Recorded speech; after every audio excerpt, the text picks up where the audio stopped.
Ladies,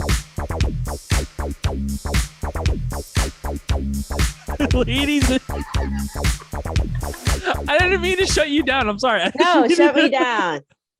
I just want to be a good producer. Just You're like, please just start the podcast. Stop talking. Yes, let's do it.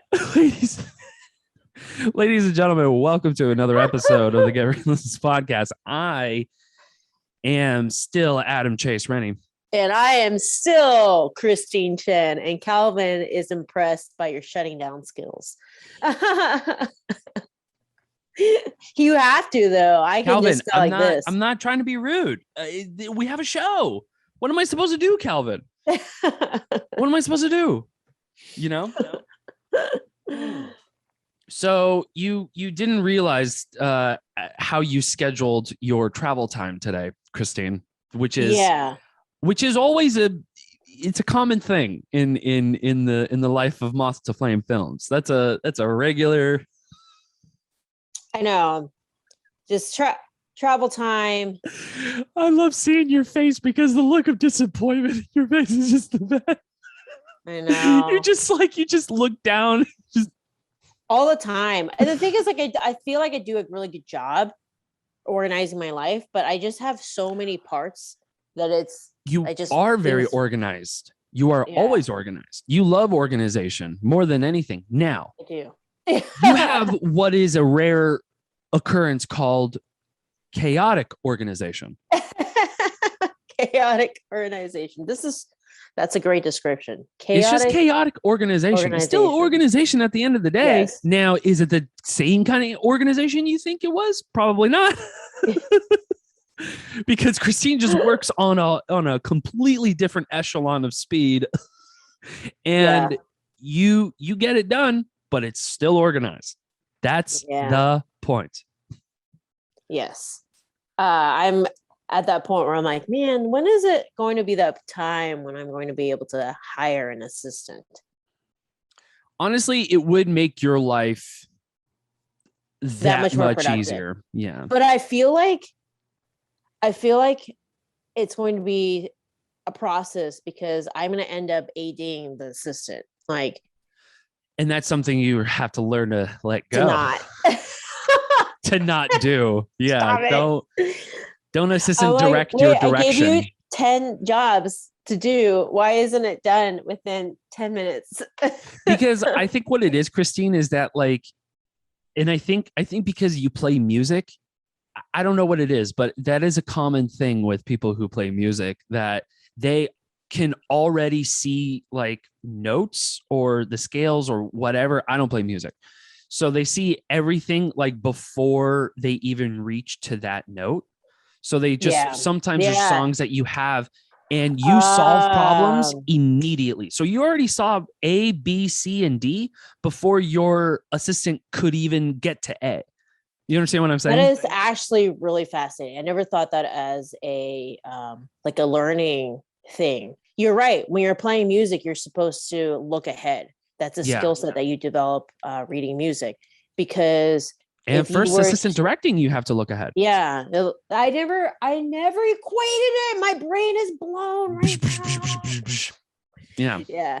So no, that is exactly it. When you're reading music, you always have to look several measures ahead. And the success of you as a musician, or how well you can perform, is how many measures ahead can you actually already know and read. And the reason is like especially with piano, when you're playing it allegro or something extremely fast, you cannot just read it and play as it comes, because your muscles will not process what your brain will not, your muscles cannot process what you're supposed to do at the speed that your brain has already processed. It's sensory overload. You can't do it all simultaneously. Yeah. So when you actually just read measure by measure, you can't go that fast. So I guess that's to say, I didn't really thought about that. That is exactly right. I didn't think that I was developing skills to be an AD just through my musician skills. Yeah, well, because you have a knack for solving problems in a very timely fashion. Yeah. You have to solve it quickly, and you have to solve it immediately. you know, but then also on top of that with your, you know, with your musician skills, your music skills, you have the ability to see the problem and have at least a solution at the end of it in like less than 3.5 seconds. Yeah. Which is pretty insane. It's like you have to have a certain kind of personality. It's the ability to be okay with uncertainty, and it's your level of okayness with uncertainty, right? Because I think, hello, Russia. Somebody said hello from Russia. That's awesome. Hello. Wow. Yes. What time is it in Russia right now? I'll keep talking while you explain what time it is in Russia. Stryker. Jesus. This is the time. Matt fucking Stryker, friend of the pod. Friend of the pod. That was one of the podcasts I rewatched, was the one from Stryker. Stryker, you are a music guy yourself. We were just talking about how there's a similarity between reading music notes and reading music in general. Being a musician sort of goes parallel to sort of goes parallel to AD, first assistant directing, because you have to foresee the problem, you have to foresee the notes before they start playing, right? So you have to solve your problems. That is very quickly. I'm extremely mind blown by that. I never really thought about. I just thought of it right now, and I'm sure somebody else. No, I'm not. I'm pothead. Remember, no, somebody else probably solved that whole thing. No, that makes so much sense. Yeah, that makes so much sense. The music of the set, the music of the set, if you will. Yes, it is. You have to look ahead. You have to make sure that your muscle memory and whatever you've trained yourself to do goes at the speed that your brain is processing information at. And then there's no way the two can be aligned together. Therefore, you have to look ahead and start prepping your muscles to do the things that it needs to do. And you're so aware too, Christine, that you can probably tell if a note is off key or not. Yeah. Very, very quickly. Mm-hmm. And you can train that though. But I wouldn't be able to tell the difference because I don't play music. You haven't trained yourself. I am not. There are people who actually have perfect pitch. I do not have perfect pitch. I don't even have relative pitch. So the difference with perfect pitch, I don't. My brother has relative pitch, but it's pretty amazing. So perfect pitch is somebody who doesn't have to be trained, and they literally, if someone plays a note, they can be like, that's A, right? Relative pitch is okay, you may not have guessed A, but if somebody played a pattern, they played some song, you can emulate that pattern, in a different key. It doesn't have to be the same key, but it's the same song, essentially in a different key, right? Okay. No pitch, like I do. You have to train that. Yeah. And there was a period in my time when I did competitive piano, and one of the things in the competition was ear training, and you learn to start using real life songs and stuff like that you're very familiar with to align yourself to, okay, that is a major third, a sixth, or and then you can start to so there's tricks to doing it. Yeah. So one of the things that we would always use was the MBC. So that's a C, a sixth, and MBC, and a fourth, basically, on the keys. But because I know that very common tune, anytime I hear anything similar to it that goes dun dun, I can say that's a sixth. Or that's a fourth, because I have a reference for that. You know what I'm saying? Mm-hmm. So ADing is so much like that. That's so crazy. I'm extremely excited in my mind.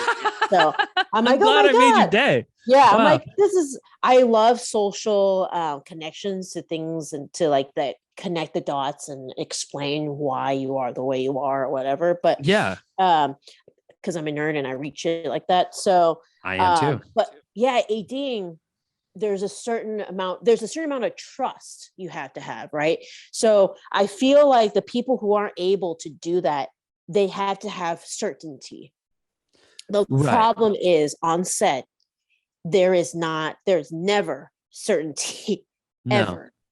And I think the beauty of being a good AD is you're able to be like, I am 30 or 40% certain. However, through my previous experiences, that makes my certainty 50 to 60%. And that's enough for me to bet on this, basically. Exactly. So I can be like, so let me bet that it will take our crew an hour and a half to come back from lunch, because from the data of previous sets of a similar size and nature, this is what happens at around this time when they eat this kind of meal. This is on average what happens. So I have a 50-50, or at least let me increase my odds, hopefully 60-40 percentage that is going to happen. And therefore I can plan for the hypothetical situation, right? Exactly. Yeah. Whereas, my second AD, we've had this discussion before. So with relativity to music? No, not relatively music, but uncertainty versus certainty. Right. So something she says she's had to get better at is being okay with it not being certain, because she's a very certain person. So the way she explains to me is, Carly was saying that, like, when she makes, and Abby will find this really funny because Abby is Carly's cousin, is that when she makes like a purchasing decision or any kind of major life decision, she gets frozen because of how much certainty she needs to have. So she does lots of research. She goes back and forth. She debates about whether or not it's worth it. And then maybe she's like, it took her 6 months or something to buy a pair of boots or something. Me, instant. I look at it, I know, so it's your affinity to risk and to certainty, which all ties in obviously together. And so I think when it comes to music, it's the same thing. It's like you trust that your muscles will be able to, because you've anticipated that those are the notes and stuff, that you'll be able to hit those keys by that point, even though your brain is already somewhere else. Right. Yes, exactly. Yeah. Which to me, when I first started working with you, I thought for whatever reason, however you solve problems was just a process of elimination. You were just sort of like, all right, let's try it. And then we do it. And then it's like, it didn't work. Let's do another one. Let's do it different. So that's why I was like, how did she solve these problems? This is just by a process, but you just proved to me otherwise. You basically proved to me that it's like, no, you have a certain level of certainty. And if that certainty hits that criteria for you, just enough for you to be like, fuck it, I'll do it. Then you go. Yeah. Abby's funny. She says, dang, I'm the same. That must be genetic. Yeah. Abby is Carly's cousin.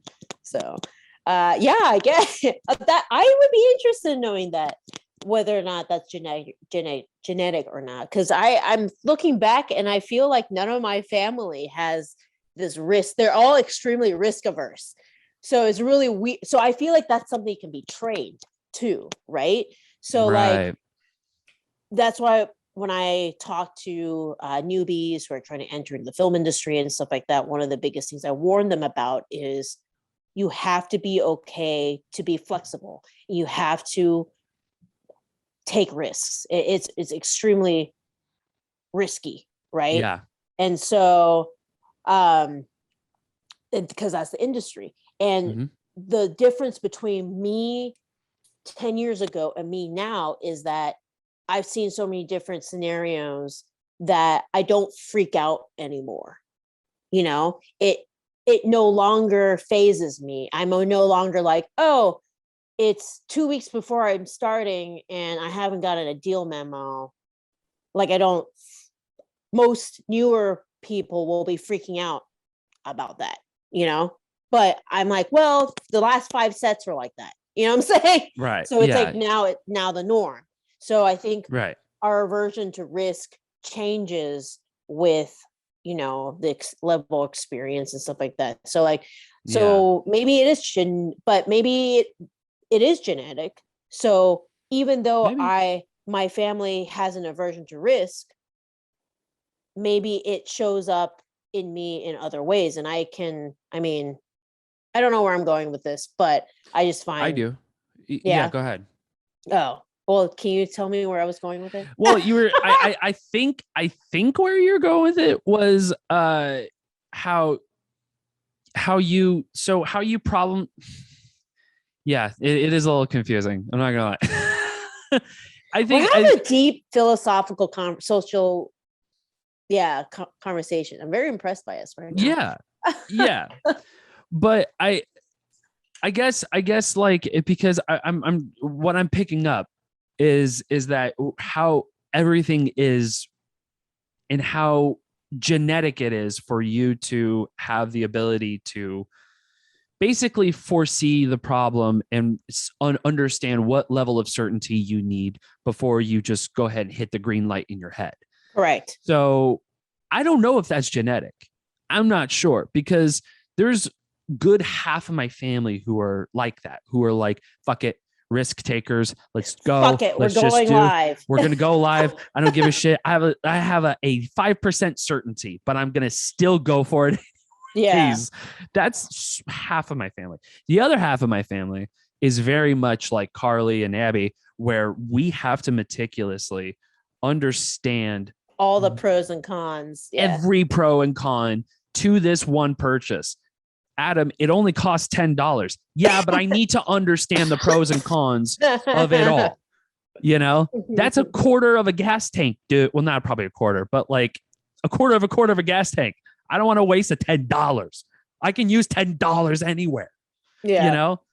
So that's how I am, or at least how I was, I guess. I've with therapy and lots of journaling, I realized like I got to stop maintaining that control, and that I have to be at a 95% certainty before I execute anything.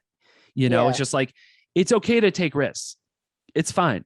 Right. In fact, I did take risks, and I wasn't even aware of it in my history. Like, I brought it up to my therapist. My therapist was like, that was a risk for you to take to move to Texas.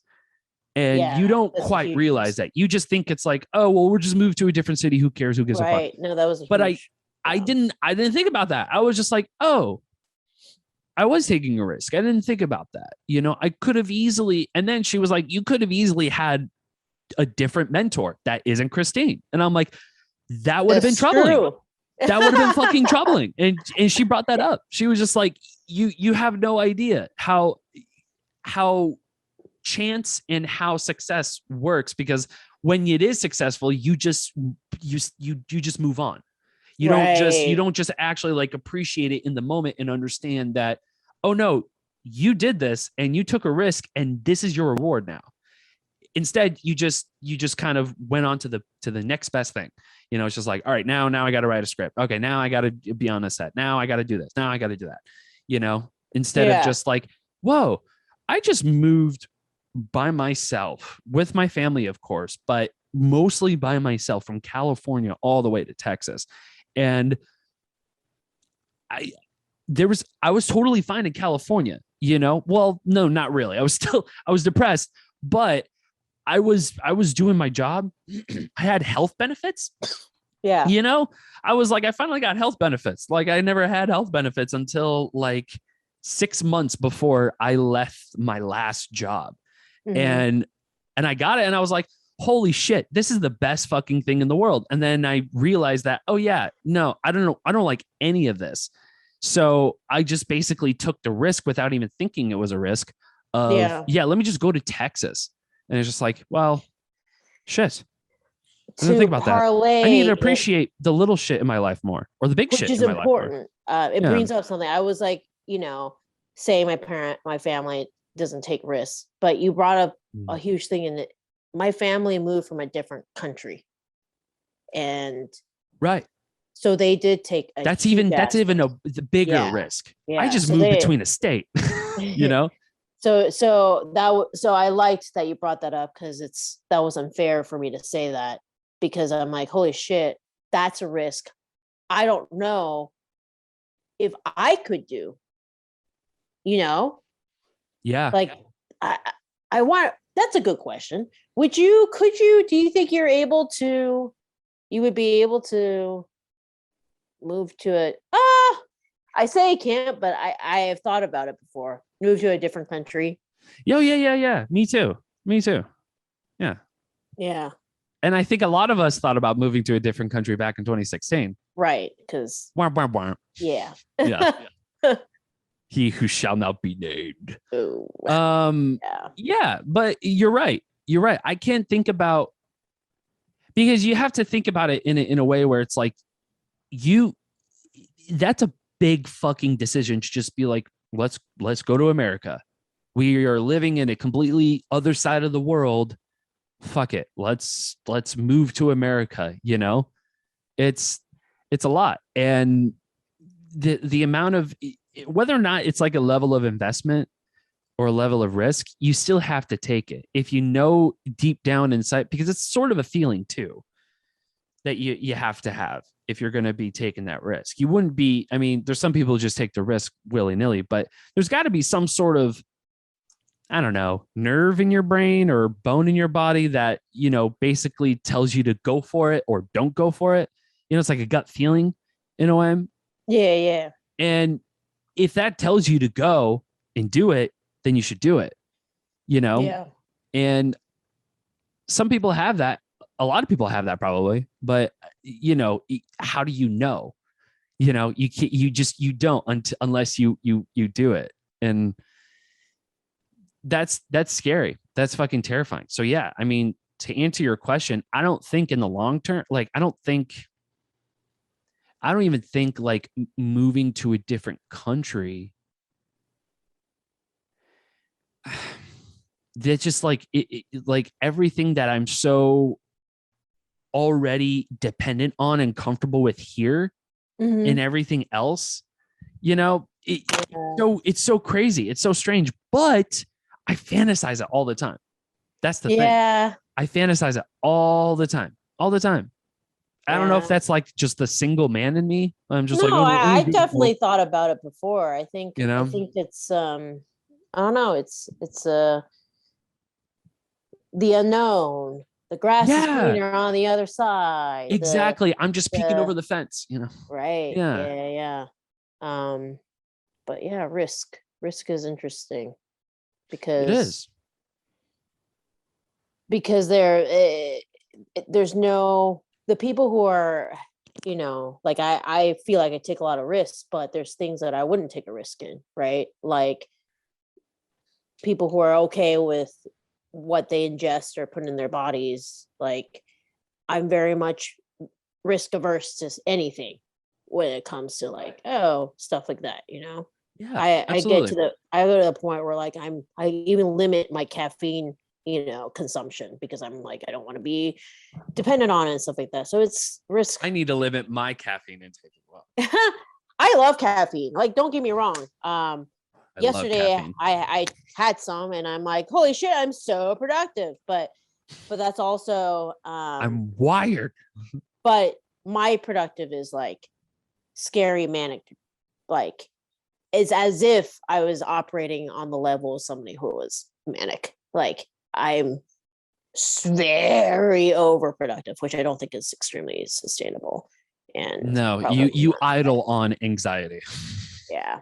So I'm like, that's why I'm like, limit caffeine, because I do like those moments when I'm able to do that, when I need that. But like, I don't need to operate at that speed 24/7 all the freaking time. I feel like it would be really hard. It would not if you feel like you're speeding yourself up, not in a good way. Right, exactly. You know, if you feel like you're speeding up, but you're, have you ever get the feeling where you work so fast that you feel like you're actually going slower? I don't know if that's a stoner thought, but no. I think it's that like the level of stress and anxiety, and you're trying to work fast. You have that tunnel vision. Yeah, I guess. I think because you're just stressing yourself out. You are moving faster, but you aren't able to process what you've done, and so that is also very stoner.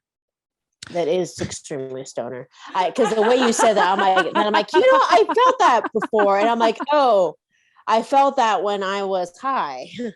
Yes, that is. I remember that feeling. I did not like it. It's where like I did something, and then I'm like, did I do it? I'm like, I oddly remember this feeling. It is a stoner. Man, I wish I had that. I wish I had that when I smoked. I don't have that feeling. I hated it. I don't have that feeling. I would literally question what I just did and whether I did it or like I hated that. As somebody who's highly productive, that is the worst. That's like going backwards. You know how it feels for me? It feels like before smokage, when I'm sober, it feels like I'm like a knotted like hairband or rubber band, just like all tightly wound and stuff. Yeah. And then right when I smoke, it's just like it immediately expands. Unravels. Like it unravels and it's just like now we're back to normal. Then it feels like I can breathe a little bit. It's just like, oh, okay. So what was I freaking out about? And then I think about it and I'm like, oh, why were you freaking out about that? Then I have to unpack it. And then I have to like understand, like peel the onion of my anxiety and understand like the root of the cause is that, I don't know, like I'm freaking out about rent money. I'm making that up. I'm fine. But it could be stress like that. It could be, I have many of those moments for sure where I'm just like freaking out. And then afterwards I'm just like, okay, so if I was freaking out about this, what kind of control would I have even more if I just kept stressing out about it? If I do have control over it, then I should be stressing out about it. Like writing my script. It's just, I can control that. And there's no excuse for me to not keep going. Does that make sense? There's, because of life and because of everything else around me, I can't control that. But yet that's the thing I stress out the fucking most. I stress out to no end with everything else around it. But when I'm writing my script, it's completely different. It's like, because it's mine, I guess, and it's my own world that I get to play around with. And it's everything that I can control. I don't know if it's like because maybe I do have a control issue, but maybe I just have a anxiety issue as well. Yeah. I don't handle anxiety well. It doesn't, because when I process it in my head, I go spiraling down. That's when I have to like go into tunnel vision mode. And then I'm all sorts of fucking stressed out, Right. Yeah. So I can handle stress, but once it comes to breed into anxiety and we're getting into even bigger stress, it almost destroys me because I just don't sleep. And then I just, have to keep hammering those thoughts out and then reassure myself that everything's going to work out if I do X, Y, and Z. And I have to make sure X, Y, and Z works, because if it doesn't work, then we have to go to plan B. And if plan B doesn't work, then I just stay up all night. Yeah. Just wondering about this. Yeah, you bring up a point of control I thought was interesting. Because you would think that you would think that they go completely hand in hand, control and risk, but they don't. Yeah, because I feel like I'm somebody who likes control a lot. Yeah, I'm willing to take really big risks, so they really don't. I don't know. We're getting really, really, really philosophical. We are. I'm sorry. I didn't mean it. Oh no, it's very interesting. But yeah, so now risk, control, and stress. And I think that those three basically describe the film set world, and it's the balance between all three of these. Stress. Because you can have a first AD who knows the crew like the back of their hand, for sure. And you can understand how they work, how fast they work, how little they work. Do they get an attitude? Are they grumpy at this hour? Whatever. Right. You can understand that, but you still can't foresee the problems that could still hit you in the head. Yes. Risk, control, and stress. That if there were three things that would describe what you're trying to balance on a film set, that's what it is: risk, control, and stress.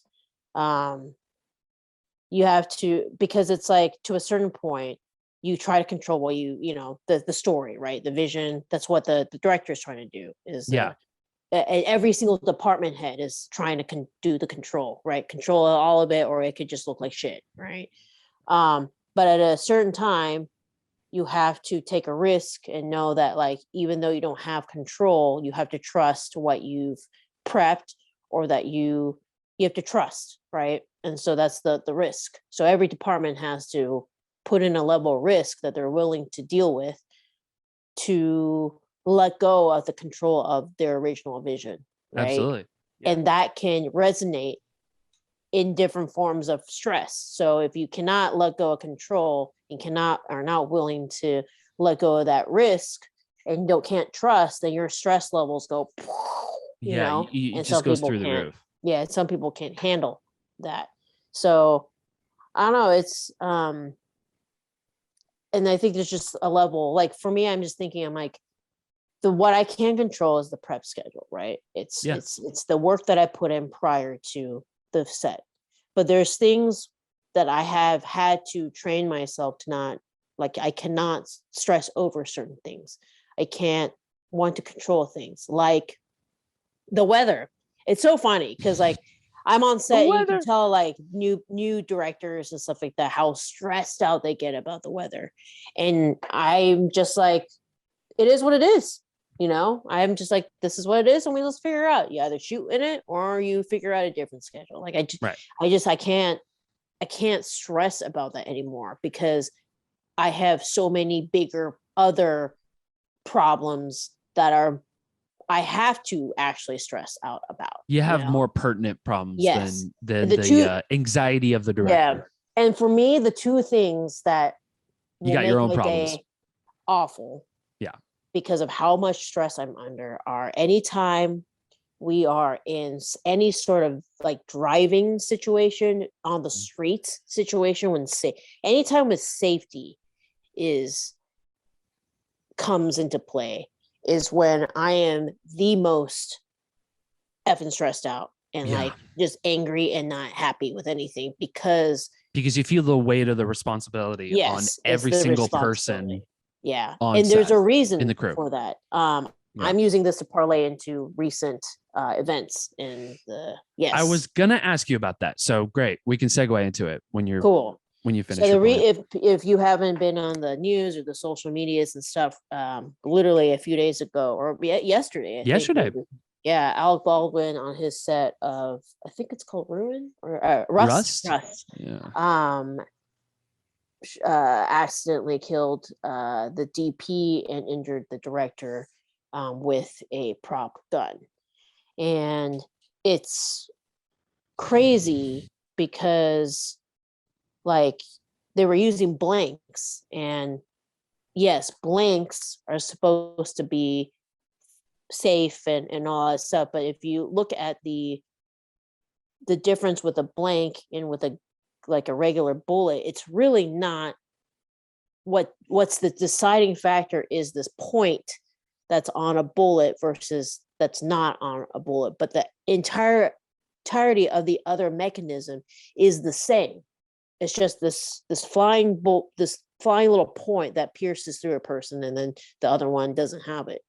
And there's several articles in terms of like how a freak accident, how that can happen, where in The Crow, it was because like there was an actual real bullet that was jammed in that they couldn't see, that they didn't notice it was jammed in there. Yeah. And then they put in the blanks, right? Because they just only saw the back of the bullet, and they did a safety meeting, opened it up, and they said, no real bullet. Great. And then, or no live ammunition. Sorry.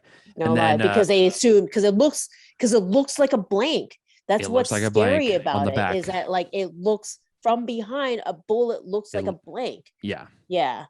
So and to parlay on what somebody said on Instagram, they're still investigating as to like what went wrong, but there's so many things that could have gone wrong.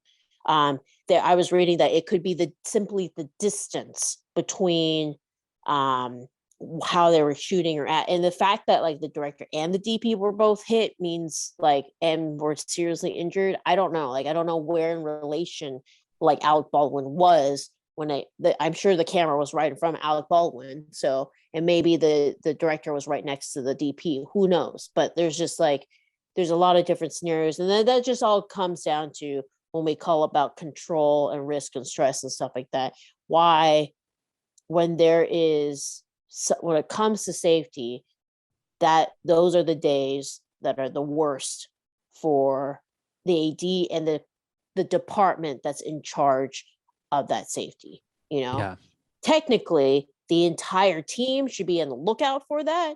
But if there's a prop gun, it's art, right? Mm-hmm. It's art and the AD and whoever's inspecting, and hopefully it's not just. That's why art doesn't like to be in charge of just all that, because like usually if there's it's an a real gun, armorer exactly, if there's an actual real gun, you should always have an armor who actually understands guns and who can, you know, do their full inspection and stuff. And this is something that like cannot be rushed on set. And I do not get, I mean, in the moment, I'm already stressed out of my mind. So like when someone's yelling at me about like gun safety and shit, like it's hard, but I can't take it personally, because the thing is that is anything that has to do with safety, no matter how in the moment it could seem ridiculous, it is important. It's so important. Every single piece of department has their own set of responsibilities to ensure a safe work environment.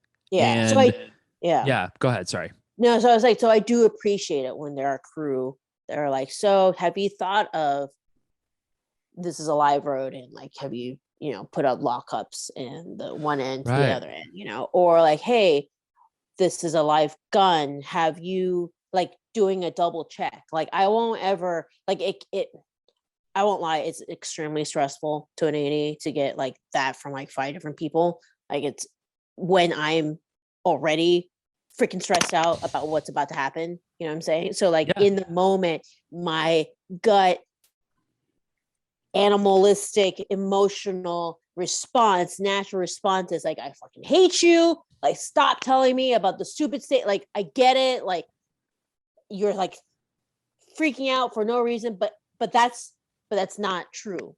Like, later it's like I appreciate the people who do semi little bit freak out, or like are just extra careful. Freak out is a terrible word. Freak out has a bad connotation. So are just extra careful about these things, because anything can go wrong with it, you know? Right. So, and you should not ever feel like, if you feel like your safety is compromised and the production is disregarding it, that's a big no. And it's very hard to keep a trustworthy set when, you know, you have an AD who just doesn't care. Usually they should. Usually they do.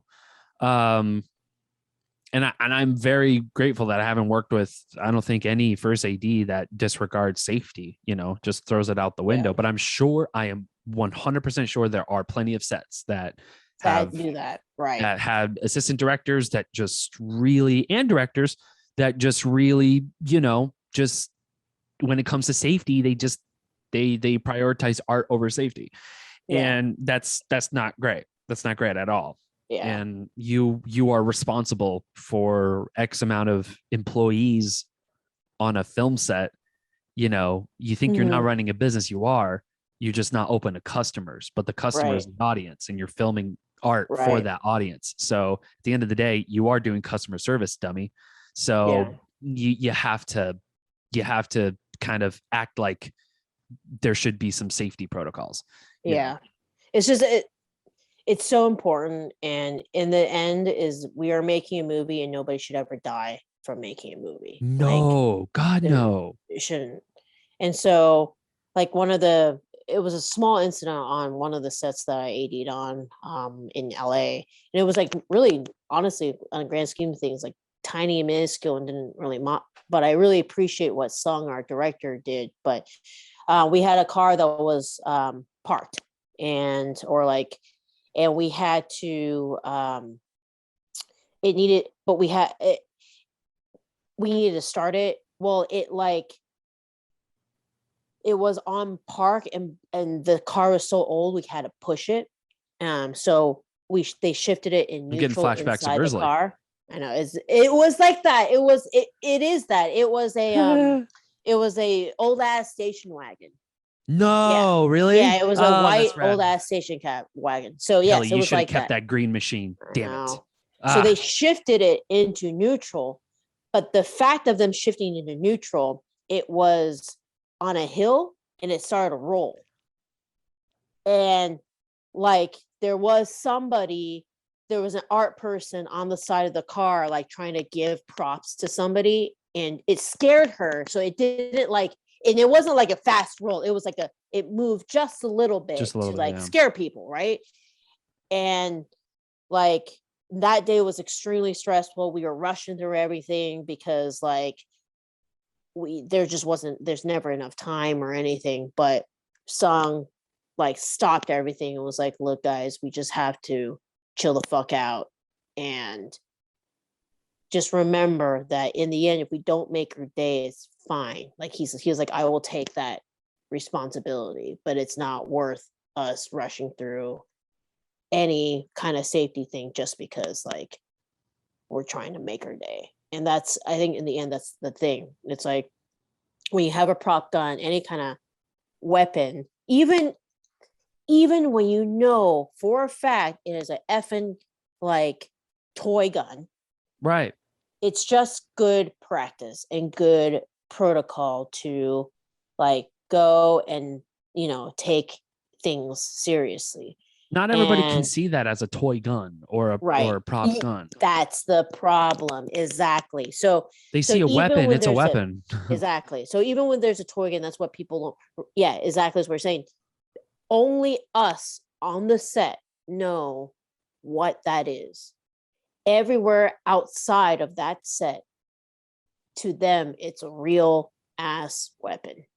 And so you have to treat it with the same respect. Mm-hmm. And so it's like, all right, typically what we'll do on set, and this was what we'll end the podcast on, is just gun safety is the only person that touches is the armor or the art person. And they take it out and the armor, we usually have me as the AD, one other person, usually it's a grip, somebody who's like, I am a gun owner or something, somebody else to check with you, right? And then the armor and the art person and the talent as well. So before the talent touches anything, the art person takes out the gun and opens it up and is like, all right, every single person in this line, let's look into the chamber and see that it is empty. And you don't just show it with it loaded already. It needs to be effing empty, right? Because of the problem that blanks look the same as bullets. Actual right? bullets, yeah. Actual bullets. And you never know, something's wrong with that blank or whatever. It could be, faulty or whatever. So you open it up, and, hey, look, can you see through the barrel? Let's see how it fires without anything in it. Okay, it's only shooting air. We know that there's no jammed bullet in there or something that we couldn't see. We shoot until it's clicking, and so okay, cool. Then we show the actual things that are going to go into the gun, right? So whether that's blanks, whether that's nothing or whatever, hopefully nothing. And honestly, in this day and age, it's there's so many things that can be done with visual effects. We should just be I just feel like films should be very, very, very, very slim when it comes to having to use anything real. But I get it, if it's a close-up and stuff, there is no real faking of a real gun and a fake gun. But yeah, exactly. Communication is the key. And so that's exactly right. And from there, looking at that, everybody signs off of it, and then only that person who is allowed to handle the gun puts in everything in there and then hands it to the other person, which is the talent, and they feel and make sure that they're comfortable. But again, we go through the same procedure of like, hey, when you're done shooting, this gun goes back to the art department. You know, we don't want any person, you shouldn't be pulling it out, you shouldn't be like walking around with it, because nobody else in the world knows that because it is up to art to check and follow through anything else inside those guns. So if you put it on the hands of somebody else, now their responsibility is being shifted elsewhere, and now they have to find the gun, and that's not fair to the art department to then do a scavenger hunt. And that I've done that plenty of times on set, where I had to hunt down talent to get the prop weapons back. And, you know, of course I had to check every single weapon too. Not saying that I don't trust them. Not at all. No, you just have to. Yeah. But it's my job. Safety. Yeah. You check it, make sure nothing got changed to that point. And this is the part I feel like, I think a lot of sets do this first. Hopefully a lot of sets do this initial basic part well. Where it falls apart is the going back and forth, weapon, no weapon, weapon, no weapon. That's when corners start to be cut. Like, okay, we come back from lunch. Do we really need to do the recheck again? Yes, we do. Right? Like, as whenever that gun has been, you know, played in the scene, or even though we physically saw with our eyes that like that gun went to the, like, you just never know. If there are not enough eyes on it, if there's nobody fire watching it constantly, you're going to need to follow up and do another safety. Yeah. It kind of is what it is. So I think that's where most of the communication and most of the stuff gets lost. Right. It's not that initial portion of it, because I feel like everybody knows guns are not safe, and like you need to do the safety protocol and everything. But the issue is, yes, when the time is on a crunch and money is on the line, it's the extra steps that seem like they're extra that get lost. And that's where you run into problems, you know? Yeah. It's like, oh shit, we just came back from lunch. We are not going to make our day.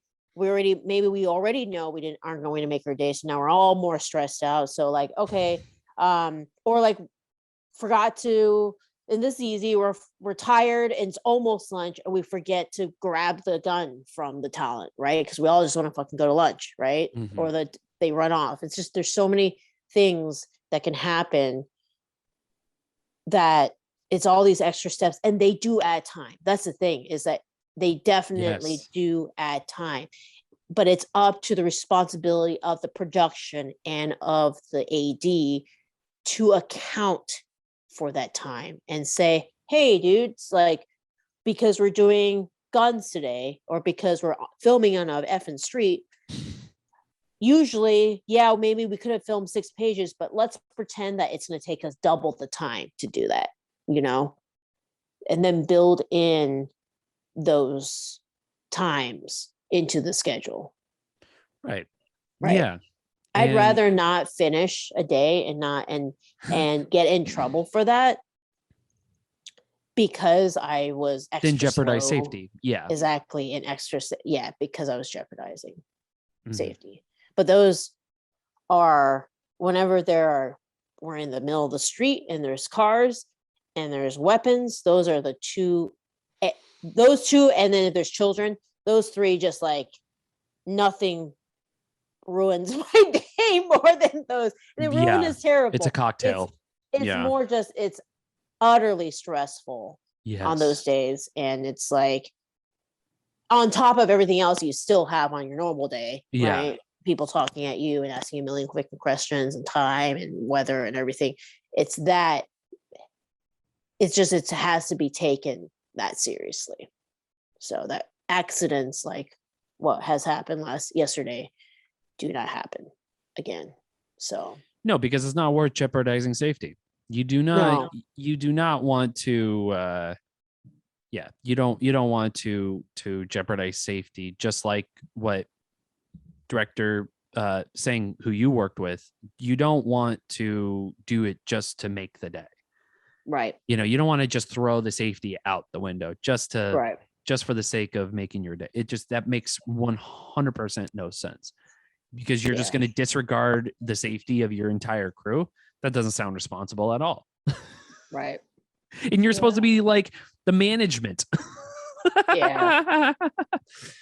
But that's a great landing for us to finish this shit. In conclusion, nobody should ever die from making a movie. If done properly, there should be safety measures in time to enable everything to happen safely and for all this stuff to be preventable. And that's the tragedy. The tragedy is that it was preventable. Even with stunts too. Yeah. I know there's stunt doubles and stunts also drive me up the wall. Yeah. And I know like part of the job is, well, there's a risk of death.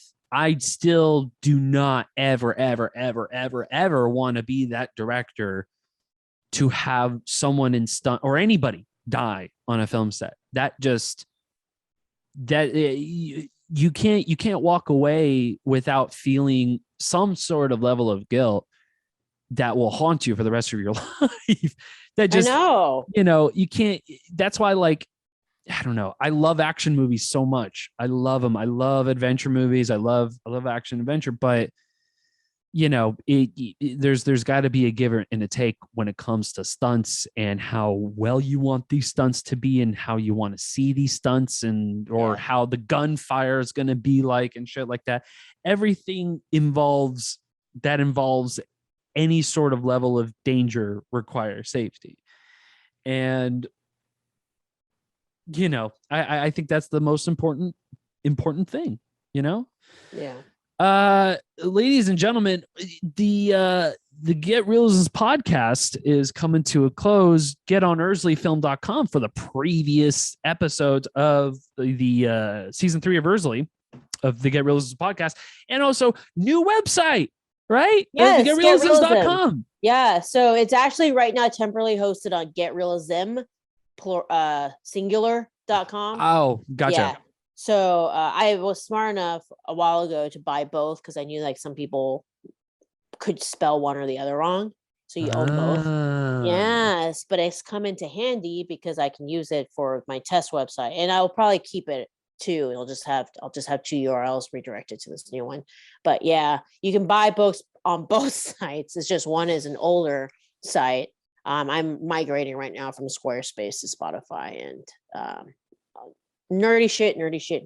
So yes. No, and we all love the nerdy shit. We're trying to be, Christine's here with the business, you know. This is trying to be bigger and better.